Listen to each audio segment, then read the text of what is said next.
안녕하세요. 구독자 여러분 반갑습니다. 주식톡입니다. 두산 에너빌리티 지난주 금요일 모처럼 만에 4% 정도 반등이 나왔고 이번 주 초반의 흐름이 중요하다 언급을 드렸는데요.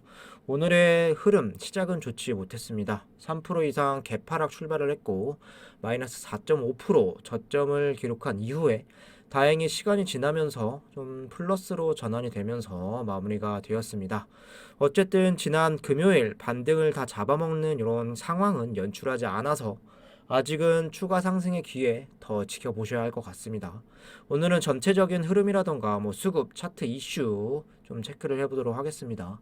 구독과 좋아요 한 번씩 눌러주시고 소통하는 방송인 만큼 궁금한 점 있다면 댓글 달아주시면 되겠습니다. 주식톡 채널은 유한타증권사와 제휴를 맺고 있고 유한타만 사용해 주시면 무료방 초대해드리고 있습니다. 작년 7월부터 1년이 넘는 기간 동안 무료로 도와드리고 있는데요. 매일매일 두산 에너빌리티 실시간 이런 대응이라던가 그리고 종목 추천, 시장 상황, 매매에 도움되는 정보들을 드리고 있습니다. 최근에 시장 흐름을 좀 고려해서 신규 종목은 최대한 자제하고 좀 보수적인 관점에서 10월달 들어와서 한 3종목 정도 좀 추천을 드렸습니다. 한 개는 여기 보이시는 LX 인터내셔널 오늘 한 5% 정도 이렇게 수익권에 머물러 있는 모습이고 KB금융 같은 경우도 좀 지난주 추천을 드려가지고 약 수익권 그리고 오늘은 코스모 신소재 57,500원 구간에서 좀 추천을 드려서 현재 4% 이상 이렇게 수익권에 머물고 있습니다. 주식은 팔알이 인내라는 말이 있듯이 적극적으로 매매를 해야 할 때 그리고 쉬어가야 할 때 잘 보는 게 중요하다고 생각합니다. 두산 에너빌리티 앞으로 좀 어떻게 대응할지 모르겠다는 분들이나 이런 종목들 좀 수익 가져가고 싶으신 분들은 부담 갖지 마시고 무료 정보방 참여 요청해 주시면 되겠습니다. 유한타만 사용하신다면 돈 하나도 들지 않고 무료로 1년 넘게 리딩을 도와드리고 있습니다. 관심 있으신 분들은 여기 번호로 전화나 문자 남겨주시면 되겠습니다. 그럼 구독, 좋아요 눌러주셨으면 영상 시작을 해볼게요. 먼저 시장 흐름 쉽게 이야기해 보도록 하겠습니다. 오늘의 장은 한마디로 좀 설명을 드리면 굉장히 선방을 했다 볼 수가 있겠는데요. 지난주 금요일이죠. 미장은 또다시 급락세를 면치 못했습니다.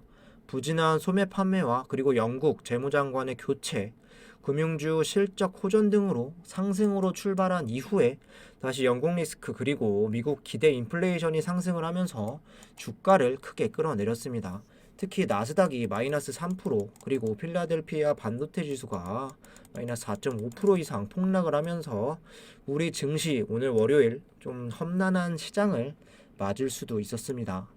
우리 증시는 초반 1% 내외 갭상승 양 지수는 1% 내외 갭하락 출발한 이후에 좀 추가적인 하락세도 보이기는 했으나 외인들의 저가 매수세 유입과 시가총액 상위 종목들이 반등을 하면서 이런 낙폭을 줄였습니다. 오늘 결국 코스피는 0.32%, 코스닥은 0.55% 이렇게 상승권으로 마감이 되었고 환율도 1,440원 이상까지 좀 갔다가 다시 1,435원까지 좀 내려온 모습입니다. 수급을 보시면 좀 외인들과 기관들이 좀 극명하게 갈렸는데요.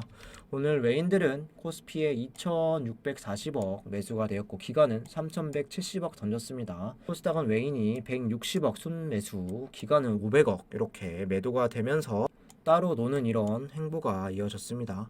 만약 기관들의 매수세가 좀 이어졌다면 오늘 더 좋은 반등도 나와줄 수 있을 것 같습니다. 전반적으로 무난하게 시장이 마감이 되었고 오늘 밤이나 새벽에 또 영국 신임 재무장관이 중기 재정 정책을 발표할 것이라는 소식이 있는데 긍정적인 소식과 그리고 환율의 하락 기다려 보도록 하겠습니다. 미장이 급락을 했지만 우리 시장이 이렇게 받쳐주고 올라왔다는 부분은 강하게 매수세가 들어오고 있다 보셔도 좋을 것 같습니다. 관련주들 보도록 하겠습니다. 빠진 종목도 있고 두산 에너빌리티처럼 플러스로 마감된 종목도 있는데요. 같은 테마라고 해도 수급에 따라서 다르게 움직일 수 있는 게 주식이죠. 그동안 하락할 때는 그동안 하락할 때는 변함없이 빠졌던 두산 에너빌리티 일단 저점을 한번 찍은 이후에 빨간불이 이렇게 1.15%로 들어왔습니다. 뭐 굉장히 많이 올랐다고 볼 수는 없지만 저점 4.5% 정도에서 봤을 때 거의 5% 이상 이렇게 좀 끌어올리면서 마감이 되었는데요. 지난주 4% 상승 이후에 오늘 그대로 그 상승폭을 저점 구간에서 반납하지 않고 플러스까지 전환해서 유지했다, 떨어지지 않았다 정도로 좀 이해해 주시면 될 것 같습니다.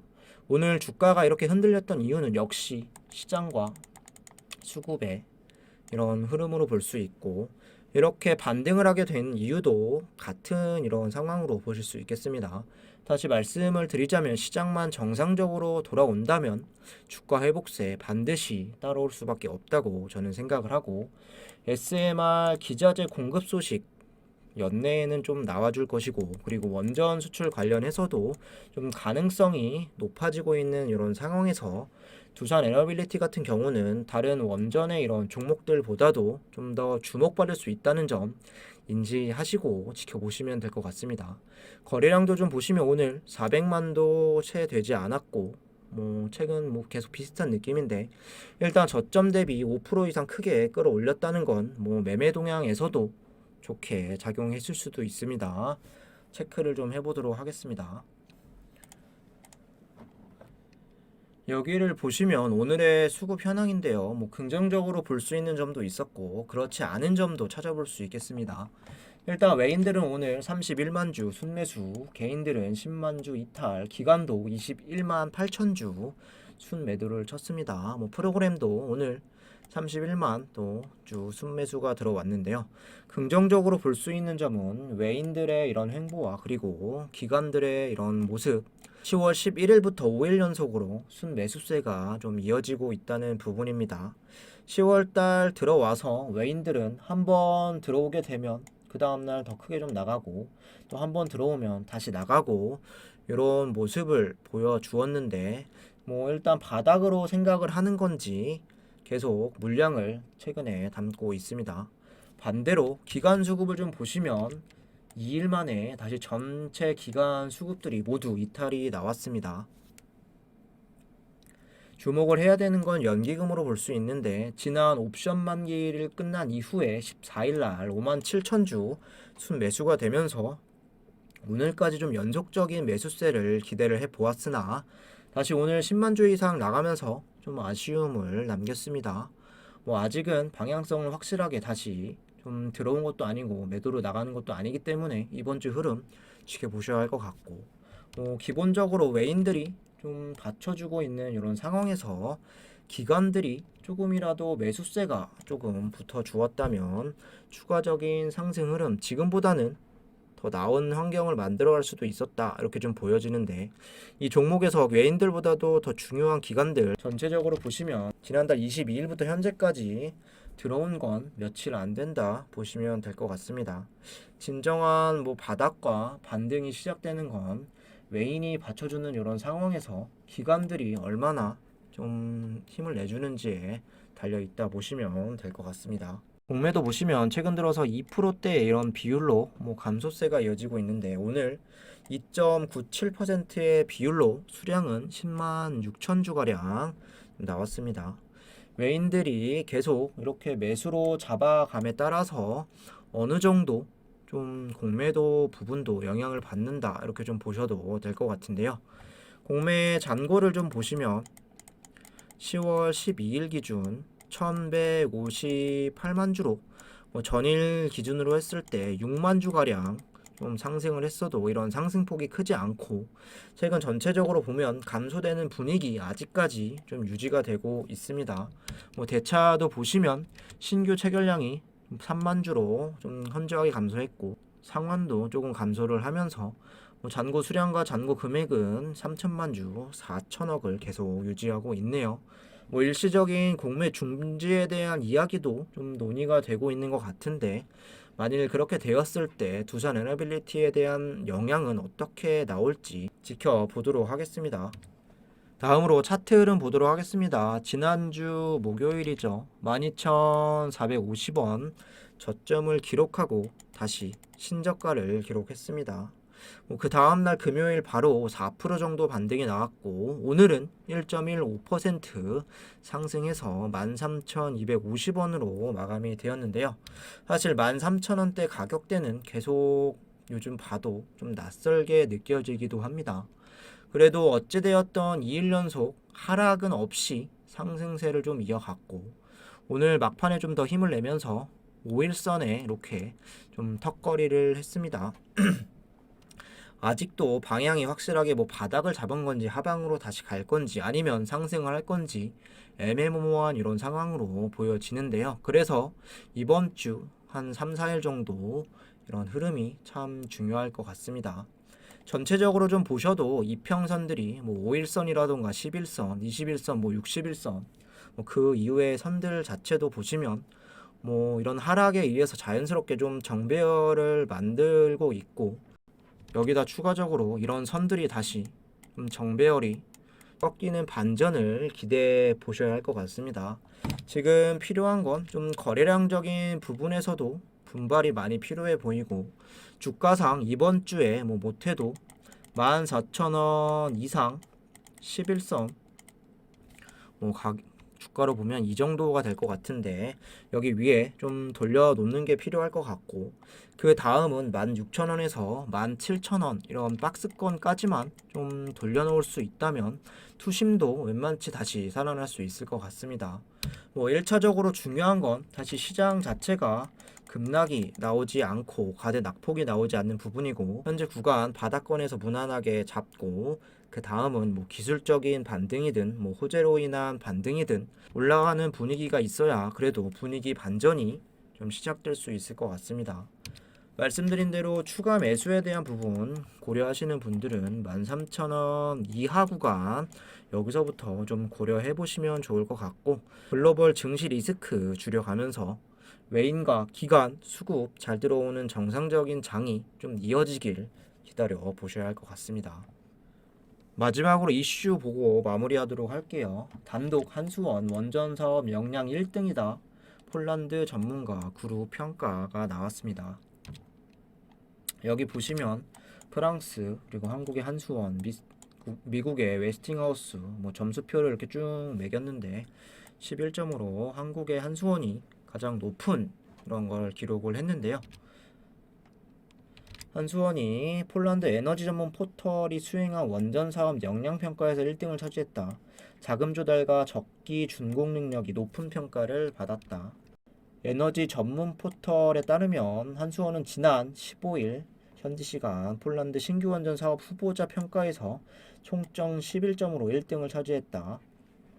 원자재와 에너지 관련 콘텐츠를 다루는 권위 있는 포털로 지난해 기준 330만 명이 넘는 이용자를 보유했으며 월 조회수는 200만 회에 달한다.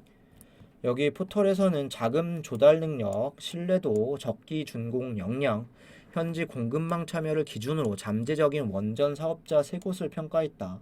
한수원은 자금 확보와 신뢰도에서 각각 4점, 현지 공급망 참여에서 3점을 획득했다.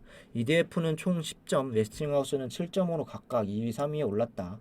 양사 모두 신뢰도에서 각각 2점을 받아 한수원과는 큰 차이를 보였다. 웨스팅하우스는 자금 조달 평가 점수 1점에 그쳐 3곳 중 가장 낮았다. 한수원의 기술력에 높은 점수를 좀 줬는데 한수원은 웨스팅하우스나 EDF와 달리 중단 없이 꾸준히 원전을 건설해왔다. 대표적인 성공 사례가 바라카 원전으로 한수원은 총 4기 중 1, 2호기를 가동 중이며 최근 3호기의 송전망 연결에 성공했다. 원전 생태계도 잘 구축이 되어 있고 연료를 공급하고 두산 에너빌리티는 주요 기자재를 생산해 전 세계에 제공을 하고 있다. 한수원이 사업을 수주할 경우 자금 조달도 순항할 전망이다. 한수원은 앞서 원전 사업을 따낸다면 합작사 지분 49%를 인수하겠다고 밝혔고 금융지원에 또 뭐 한국수출입은행, 한국무역보험공사 나설 것으로 보인다. 윤석열 정부가 첫 유럽 원전으로 폴란드 사업 수주를 중요하게 생각하고 있는 만큼 한수원에 대한 지원을 아끼지 않을 것이라고 전했고 다만 폴란드가 정치적으로 얻는 이점은 크지 않다. 미국이나 유럽 연합만큼 한국이 중요한 정치적 파트너는 아니라는 분석이 따르고 있다. 폴란드 업체들과의 강력한 파트너십을 웨스팅하우스의 주요 강점으로 뽑았고, 웨스팅하우스는 첫 세기를 건설할 때부터 현지 업체의 참여도를 50%까지 높이겠다고 밝혔고, 원전 6기 건설로 인해 폴란드 협력사가 확보할 주문액은 1000억 즈워티 약 28조 원에 달하는 것으로 추정된다. 웨스팅하우스가 민간 기업이라 가능한 일이라고 거듭 강조했고, 한수원과 EDF처럼 국영 기업은 결코 달성하지 못한다며, 한수원은 바라카 원전 건설 당시 대부분 한국에서 수입했다고 설명을 했다. 한편 웨스팅하우스의 자금 조달 방안은 뚜렷하지 않다고 지적했다. 웨스팅하우스가 폴란드 정부에 제출한 제안서에는 뚜렷한 자금 지원 방안이 없는 것으로 알려졌고, 미 개발금융공사는 지난 2020년 원전 사업에 대한 자금 지원 금지를 해제해 폴란드 사업에 참여할 수 있으나 아직 확실치 않다. 좀 정리를 좀 해보면, 폴란드 원전 수주 같은 경우는 6기 정도가 발주가 예상이 되는 가운데 규모도 가장 크고, 이미 일부 같은 경우는 이 웨스팅하우스 미국가 수주를 해서 기본 설계를 하는 걸로 저는 알고 있는데, 제가 착각을 한 건지 일단 미국의 점수가 가장 낮은 게 좀 의아하긴 하네요. 방산 수출로 인해서 우리나라 이미지가 더 좋아진 건지는 모르겠으나, 어쨌든 가장 베스트는 한수원이 단독으로 수주를 따낸 부분이고, 두산 에너빌리티는 더욱 큰 수주를 가져갈 수 있을 전망인 건 맞습니다. 하지만 아직은 평가 수준 첫 번째라는 점에서 폴란드 수주의 행방이 어떻게 돌아갈지는 계속 지켜볼 필요가 있을 것 같습니다. 엄청 좋아할 필요도 없고, 아직 이르다 나쁘게 평가할 것도 없고, 그대로만 좀 받아들이시는 게 좋을 것 같습니다. 이상으로 영상 마무리하도록 하겠습니다. 구독과 좋아요 안 누르신 분들은 다시 한 번씩 부탁드리고, 두산 에너빌리티 대응하기 어려우신 분들이나 좀 꾸준하게 이렇게 좀 수익 가져가고 싶으신 분들은 유한타만 사용하면 모든 게 무료라 설명드렸습니다. 여기 번호로 문자 하나 남겨주시면 되겠습니다. 감사합니다.